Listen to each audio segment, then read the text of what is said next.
Free world. Yeah. My hitters be moving and shaking to stay out the streets. Yeah. Your hitters be hating, your hitters be looking so weak. Yeah. My hitters be moving and shaking to stay out the streets. Your hitters be hating, your hitters be looking so. Snuff the shooter, snuff the looter, snuff the booster, snuff the money. Welcome everybody to another Hail to the Culture podcast. I am your host, Jerome Coleman. I'm here with my man Bryce. Bryce, say what's up to the people. People, what up? Thank you for joining us. We're here with you today to bring you a preview of this coming Monday night's big matchup against the Saints. As always, we're going to start off with our first segment. That's the state of the franchise, and we're gonna go over a little bit of injury news. Let you guys know what's going on with the Redskins on the injury front, and we're also going to explain what a win would mean or a loss would mean come this Monday. So, Bryce, what do you think a win would mean for the Redskins this coming Monday night? To me, a win just makes everything we've done thus far. It puts a stamp of approval on the 2-1 record. It puts a stamp of approval on the Packers' victory, on the way we dismantled the Cardinals. It puts a stamp of approval on those things. And not only that, it also kind of softens the blow of the Colts loss. In addition, because I got to take it a step further and talk about what it would mean for the fan base and for the franchise, I'm going to throw a number out there. 2-12. Anybody that's been watching our Monday night games over these past 15 years, you know what that number represents. That's our record. That's our record in our last 12 Monday night football games. 2-12. That's terrible. So a win Monday night means much more than just a win in the standings. It means us turning the corner to becoming one of those teams that actually goes out and performs in primetime. Yeah, man. I used to hate watching us play Monday nights, man. Like, one of my biggest memories on Monday night is when we got murdered by Michael Vick and the Eagles. That was I almost don't even like when the Redskins have Monday night games. And I mean, this one is almost like set up against us. It's in New Orleans on a Monday night. That place is gonna be insane. But to me, a win would be huge. I think a win would mean a little bit more than a loss. I think a loss, we could probably still bounce back from a loss. It is in New Orleans and it is Monday night, so they do have a slight advantage. But a win would be huge. But I would just caution all the fans out there, whether we win or lose on Monday night, keep in mind it's a short week. We got Cam Newton coming to town on Sunday, so don't get too emotional. A lot of the players, I'm sure, like, if they win, they're going to be business as usual come Tuesday, Wednesday. And if they lose, they're going to be business as usual come Tuesday, Wednesday. So this isn't going to be something to celebrate or mourn over. We're going to have to keep it pushing, but they got a tough stretch of games coming up. Yeah, no, that's for sure. I mean, honestly, the schedule gets a little rough at this moment. Whenever you're facing, you got to go Breeze, Cam back to back, and then right after that, you got your divisional matchups. It's definitely not an easy stretch of the schedule, but something that we're gonna have to prove that we're ready for, and that we're ready to fight. So I'm looking forward to seeing how the team reacts, how they bounce back. Yeah, and real quick, I'm gonna just give you guys the injury news. There's not too much to report. Trent Williams did have his surgery over the bye week, but every report that I've seen is saying that he's on track to play this Monday night. Josh Norman ended up on the injury report, but he was limited the other day. The only people that did not practice were Sean Laval and Josh Doxson. Bryce, you want to talk a little bit about Josh Doxson, man, and popping up on his injury report? Yeah, I want to talk about both those guys. I just got a quick Laval thing for Laval. Hey, he can stay on the injury report. Not that I want him to be hurt, because I don't want anyone to be hurt, but give me Chase Roulier at that guard spot, and give me Bergstrom at center. As far as Doxson, man, it's so tough, especially because I don't know too much background about the injury. But when Josh Doxson's not at practice, it's always something to be concerned about, just because we know his history with the Achilles. We know how the coaching staff has felt about him in the past. Kind of feeling as if he wasn't giving it his all, and, you know, he wasn't completely dedicated to the team and just fighting it through the injuries. So let's hope it's just something very minor. Let's hope he got the flu and he was out for a day, you know. But if he comes back and it's ankle, it's Achilles, it's something in the leg, it's something in the hammy, then I would just go with what we've got from the past from him, and I would expect him to be out for an extended amount of time. Well, ESPN's John Keim reported, I believe it was yesterday or it might have been the day before, that during Monday's practice, Josh Doctson got kicked in the heel and has been unable to practice since. So, I mean, again, I don't know how severe the injury is. I'm not very close to the situation, but kind of like what you were saying about the coaching staff, not feeling like he's pushing through injuries. From a fan perspective, I think a lot of the fan base is feeling that way too, because to hear that you got kicked in the heel and can't practice, I mean, it's football, bro. Like, you know, like you kind of got to tough through some things. Yeah, no, I agree with you on that, man. You definitely got to tough it through football. They always say everyone's playing. They say it's different between playing injured and hurt. You know, everyone's hurting at this time. It's week 4 in the NFL, not week 5. Everybody's hurting. The question is, are you injured or are you hurt? And in the past, it seems that Josh Doctson has opted for being injured instead of saying, you know what, I'm just hurt. Especially, like, one thing that really stands out is when he went in for that MRI right before the season started, and he was like, they were telling him he was fine. He was like, nah, I need to get this second opinion. You know, it's almost like a guy maybe feels injured. And I love Josh Doctson. I love what he can potentially bring to the team. So, man, hopefully we get him back, and hopefully it wasn't the heel that he's already had trouble with. You know, hopefully it wasn't the Achilles that's already given him trouble. And it was the other one that he'll be able to rehab and get right back on the field. Yeah, I agree, because I think he needs to be a big part of the team for this team to ultimately achieve the success that they can. Yeah, I'd have to agree. All right, transitioning a little bit, we're going to jump into some of these NFC East power rankings, man. Bryce, you mentioned that we got a tough stretch of games coming up. After we play the Panthers, we got the Giants and then the Cowboys. So you posted your power rankings to the website the other day. You want to break that down for us? Sure. So if anybody hasn't seen them, shoot over to goodassports.com. I do the NFC East power rankings every week. And this week, we got the Eagles up top once again. Now, the Eagles game, they're in the top spot because the Redskins still have much to prove. They're not necessarily in the top spot because of their own performance. I mean, they kind of got dismantled by Marcus Mariota. And the Titans were super aggressive, three fourth down conversions on their last drive. And I think that win is more indicative of the Titans becoming for real than it is the Eagles falling off. So for now, the Eagles still hold that top spot, and we'll see if that will change with how the Redskins perform on Monday night. Number 2, of course, we got our Washington Redskins. And like I said, the big test for the Skins comes on Monday night, and we will see if the Redskins are for real, or we're going to see if they're contenders or pretenders come Monday night. Now, don't get me wrong. The sky's not falling in if they lose, but as far as power rankings go, they're not going to see a shift if they lose. So 3-1, and you'll most likely see your Skins on top of the power rankings, depending on how the Eagles look. Number 3, we got the Cowboys. I think the Cowboys proved over the weekend they have the best player in the division, in Ezekiel Elliott. And right now it's not close, especially with the way Odell Beckham is performing.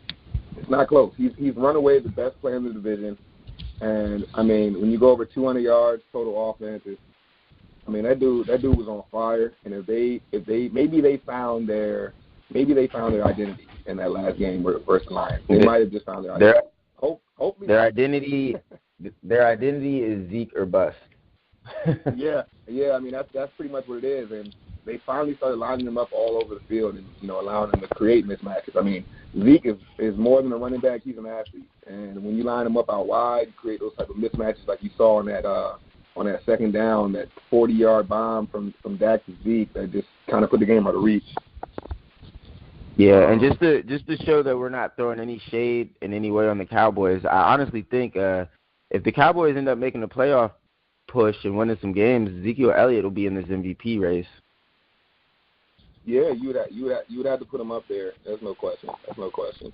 And if he does enter that MVP race, and that would mean the Cowboys are playing a lot better as well. I mean, you never know. You never know how the division's going to shake out. Number 4, of course, I've got the Giants. The Giants still just haven't figured out how to use all their weapons together. They've got the weapons. Obviously, Evan Ingram's out right now, but Saquon, Odell, Sterling Shepard, that should be enough. They all have flash. They all have their flashes, but they've got to really figure out how to use these guys in unison and how to get these guys all on the same page. It starts with Eli Manning, and right now it's ending with Eli Manning. So we shall see how the Giants end up. But right now, if I had to call it, I'd say the Giants on the brink of 4-12 season. I would have to agree with that, man. So we're about a quarter way through the season right now. Who you feeling as an MVP right now, Bryce? If you had to pick anybody in the league, who would you say would be your MVP? Actually, wow. You know what? Not to interrupt you, but before you go, I wanna give mine, and I'm gonna let you piggyback off that. All right, let's hear it. So I don't know anybody who's been following me on Twitter. I make a couple hot takes, bold predictions, whatever you want to call them, before the season, and one of them was that Alex Smith would have a better season than Patrick Mahomes. So I'm here right now on this podcast to eat the crow, accept my failure in that take. Patrick Mahomes is the MVP of the league right now. There's no question. There's no debate. Alex Smith has played well. He's played good, but he's not the league MVP. Patrick Mahomes has been lights out, 14 touchdowns, no interceptions. I mean, he threw the ball with his left hand. Crazy. He's the MVP right now. I expect him to come back down to earth at some point, but maybe not even all the way back down. Maybe he'll just get in the Earth's orbit because dude is in another universe right now. So, yeah, I would have to give him the MVP. But he's not the only person playing well right now, Bryce. Who would you say is up there, or at least in contention? Oh, wow. That's a tough question because it's a tough race right now. There's a couple ways I could go. If it was up to me, I'd have to show the defense some love, and I'd have to go with Khalil Mack. Man, to completely change the Bears the way he has, I mean, it's like bringing Khalil Mack with a complete culture change, and that's what most valuable means to me. It's like this dude, without Khalil Mack, would the Bears be in position? I highly doubt it. No, they wouldn't. I highly doubt it. I mean, they're 3-1. They're top of the division with Aaron Rodgers and the Minnesota Vikings. And Khalil Mack is pretty much all to blame. What does he have?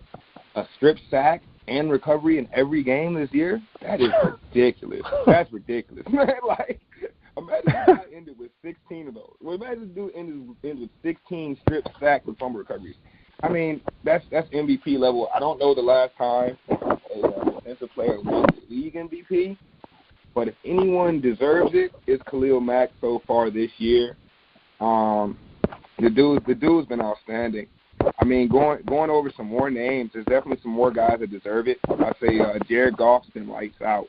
I mean, Jared Goff's really been lights out, and he shocked me. Coming from last season to this year, I think we all had an idea that Jared Goff and Sean McVay were kind of like a match made in heaven. They would only grow, but I didn't expect Jared Goff to be this pinpoint accurate so far. Yeah, Goff has been a nice surprise. Yeah, definitely. Goff is a baller, and then I mean, even going to the team that we'll have to face on Monday night, Alvin Kamara, man, that dude can do it all. He's like a Swiss Army knife. He reminds me so much of Chris Thompson. It's almost like Chris Thompson. Like I love Chris Thompson, don't get me wrong, and I think he's a better receiver than Alvin Kamara. But the way Alvin Kamara can run the ball and receive is a rare blend. It's a rare blend. Yeah, man. That actually leads me to the next segment. We're gonna play a quick little game of fill in the blanks before we get into over unders. My actual fill in the blank question for you, my first one is in order to stop Alvin Kamara, Washington needs to do blank. In order to stop Alvin Kamara, Washington needs to make sure that Mason Foster is not the one guarding him out of the backfield. So Would you say, okay, so sometimes the Redskins use a dime formation and they put Josh Harvey Clemens out there to cover guys like that. Do you think we're better off putting him on Kamara, or should we use someone like Swearinger? Absolutely. See, now I'm with Josh Harvey. I'm with Swearinger. But what the Saints do so well is they disguise what their formation is going to be in the huddle. So they come out with Kamara, and they might come out with a guy that looks like he might be a fullback. Next thing you know, you think they're going to run it up the middle, and they end up spreading it out with no one in the backfield and Kamara out wide. That's what has the potential to trip the Redskins up. I love Mason Foster. I love what he does for the team. But these are the moments where we got to make sure we have our quick linebackers and Zach Brown, Josh Harvey, and then DJ Swearinger coming down into the box to handle Kamara as well. Yeah, because with Ingram coming back, that will create a lot of problems as far as matchups. Because it's a quick sub. You sub Ingram, Kamara out, maybe even leave them both in. Now you have all kinds of matchup issues for the linebackers and the safeties. So, yeah, I agree with that, man. They got to make sure that they have the quicker defender, whoever that is, the quicker defender needs to be on Kamara. My second fill-in-the-blank question for you is what does Alex Smith need to do? Or hold on, let me rephrase that because it's got to be fill in the blank. Alex Smith needs to blank to win this game for the Redskins. Alex Smith needs to use his legs to win this game.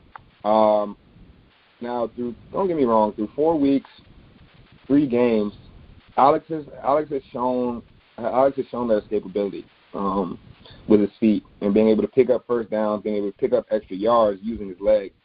But we're going to need more of that in New Orleans. This is the time where if there's any game where I need Alex Smith to have 75 rushing yards, it's this one. Because, like, we know our Monday night woes, and we know that sometimes the team may not come to, the team may not show up the way we need them to, but one guy that has it in his hands all the time is the QB. And if Alex decides that, like, okay, 3rd and 7, we need this, I'm stepping up in the pocket and I'm running for these instead of trying to find open man every time. Let's get the guaranteed first down. Let's keep these chains moving. I think that we're going to be really tough for the Saints to beat, especially the way their defense gives up numbers if Alex Smith is using his legs to extend those drives. Yeah, man, I got to agree with that. I definitely got to agree with that. That's something that Kirk Cousins didn't really bring, and that's really what separates him and Alex Smith. So that could be a huge difference in this game. All right, and my final fill-in-the-blank, this one's a little softball. It's a little fun question. I think you might enjoy this one. So if the Redskins win Monday night, Bryce is going to celebrate by blank. See, now we're talking. If the Redskins win Monday night, I will celebrate by not going to work. So I'm already off Monday, and look, if we win Monday night, the kid is sleeping in. I'm eating good in the morning. I'm not going to work the next day, man. That'll be my victory Tuesday if we get the W, which I actually think it's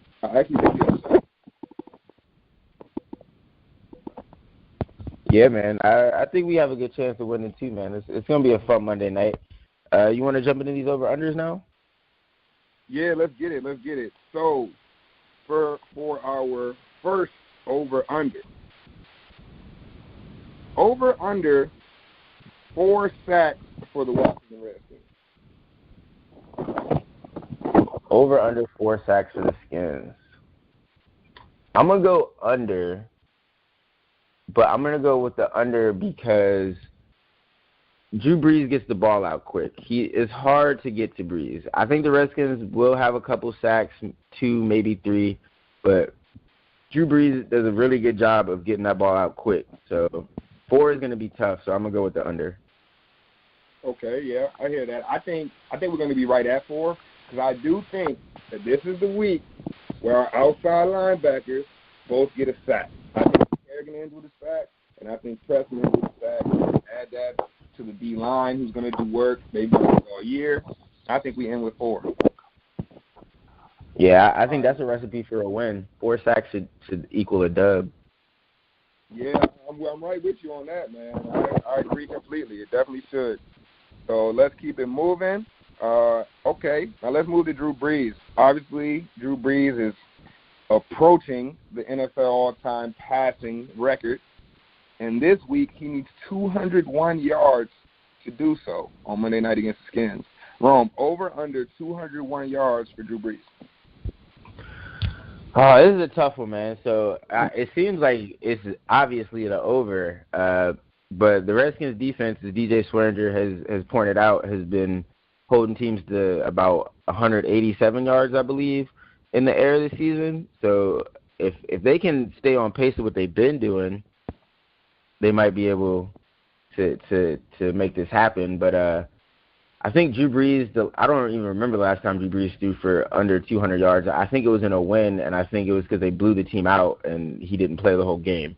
So I don't want to take the under because it might mean he threw for 4 touchdowns in the first quarter and he's done playing. But I'm gonna go ahead and go with the over. I think Drew Brees breaks the record on Monday night. I think he's going to be number 2 on the list, passing Brett Favre, and he deserves it. Drew Brees is an all-time great. I don't have very much shame in saying that he breaks the record on the Redskins. I mean, he's going to break it anyway. So, but yeah, I'm gonna go ahead and take the over.